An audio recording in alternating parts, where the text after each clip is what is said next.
మామూలుగా సర్జరీ కాకుండా రీప్లేస్మెంట్ అవుతుంది. బెలూన్ ద్వారా వాల్వ్ కూడా రీప్లేస్మెంట్ అవుతుంది. Maybe 6-7 years back only surgery ద్వారా వాల్వ్ రీప్లేస్మెంట్ అవుతుంది. ఇప్పుడు అదే సర్జరీ రీప్లేస్ చేసి బెలూన్ ద్వారా కూడా వాల్వ్ రీప్లేస్మెంట్ అవుతుంది. అదే అందరికీ కాదు, బాగా సిక్ పేషెంట్స్ సపోజ్ సర్జరీ కోసం ఫిట్నెస్ లేదు, సర్జరీ పాసిబుల్ కాదు, అలాగే పేషెంట్కి వాల్ బెలూన్ ద్వారా వాల్ రీప్లేస్మెంట్ అవుతుంది. సో నా దగ్గర యాక్చువల్లీ మన దగ్గర డాక్టర్ గారు ఉండే, డాక్టర్ అర్జునరావు గారు. ఆయనే probably he's the best person to tell you the story what happen. Actually ఆయనకి చాలా రోజుల ముందే బైపాస్ అయింది. తర్వాత బైపాస్ తర్వాత ఆయన మెడిసిన్ కంటిన్యూ చేసి he was maintaining heart pumping కూడా తక్కువ ఉన్నాయి. ఇక్కడ బ్లాక్ అయింది, ఇది చాలా నేరుగా అయింది. సో ఇదే ఫస్ట్ ఇదే చేశాను,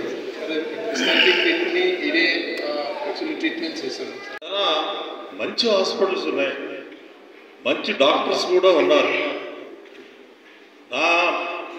నేను పెరిగిన ఈ ప్రదేశం నుంచి విశాఖపట్నం నుంచి ఒక డాక్టర్ గారు వేరే హాస్పిటల్కి వెళ్ళి ఆపరేషన్ చేసుకుంటున్నారు అని అంటే నాకెందుకో ఆ కాన్సెప్ట్ నచ్చలేదు. వచ్చి బార్వా సార్ దగ్గరికి వచ్చి ఒకటే అడిగాను ఫస్ట్. ఆయన చాలా నిశ్శబ్దంగా ఉంటారు. దానిలో నాకు అర్థమైపోయింది. ఒకటే అడిగాను, సార్ సో అండ్ సో, నాకు మీరు నా వాల్వ్ రిప్లేస్మెంట్ చేస్తేనే నేను ఇక్కడ జాయిన్ అవుతాను, మీరు వాల్వ్ రిప్లేస్మెంట్ చేస్తానని చెప్పి నాకు మాట ఇవ్వండి అని చెప్పారు. Again he was so calm. పర్లేదు డాక్టర్ గారు చూద్దామని కూడా అలా, లెట్ us see, చూద్దామని చెప్పేసి అన్నారు. అంతకుముందు వాళ్ళు కూడా మరి కొన్ని రోజులకి గ్యాంగ్రీన్ అయిపోద్ది అన్న టైంలో సారే అక్కడ రామ్నగర్ అపోలో హాస్పిటల్లో స్టెంట్ ఉన్నదని I was so much proud. విశాఖపట్నంలో వైజాగ్ అయితే అందరికి కూడా నార్త్ కోస్ట్లో ఆంధ్రప్రదేశ్లో వాళ్ళకి ముఖ్యంగా బార్వా సార్ లాంటి ఒక డాక్టర్ వీళ్ళ టీము ఉంటారని నిజంగా చాలా అదృష్టం, చాలా గర్వకారణం కూడా. జస్ట్ ఒక 6 months అవుతుంది. మళ్ళీ ఈ మధ్యనే రీసెంట్గా మళ్ళీ యాంజియోగ్రామ్ కూడా చేసి చూసాం, అంతా బాగానే ఉన్నాయండి. కుంచరావు గారు వచ్చి ఇప్పుడు మీకు 2 minutes మాట్లాడతారు. ప్రాబ్లం వచ్చేది, ప్రాబ్లం వస్తుంది. అడ్మిట్ అయిన తర్వాత చాలా బాగా ట్రీట్మెంట్స్ ఇచ్చారు. ఆఫ్టర్ దట్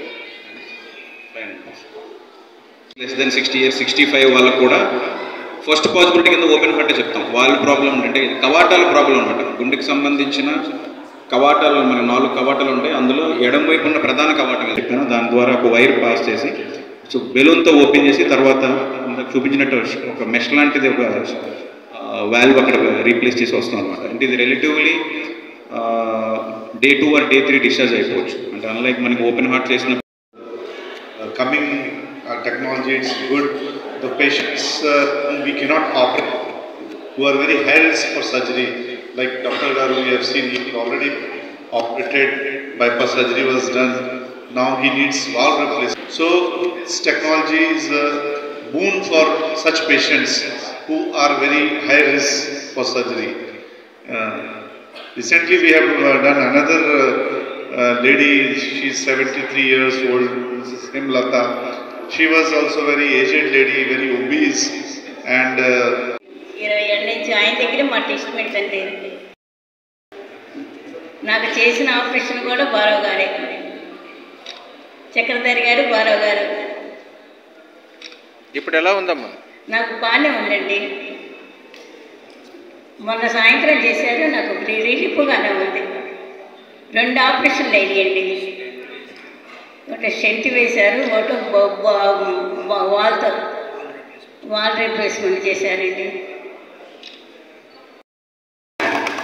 చక్రధారి గారికి కాదండి, చక్రధారి గారికి, బారావు గారికి నేను చాలా చెప్పుకోవాలి.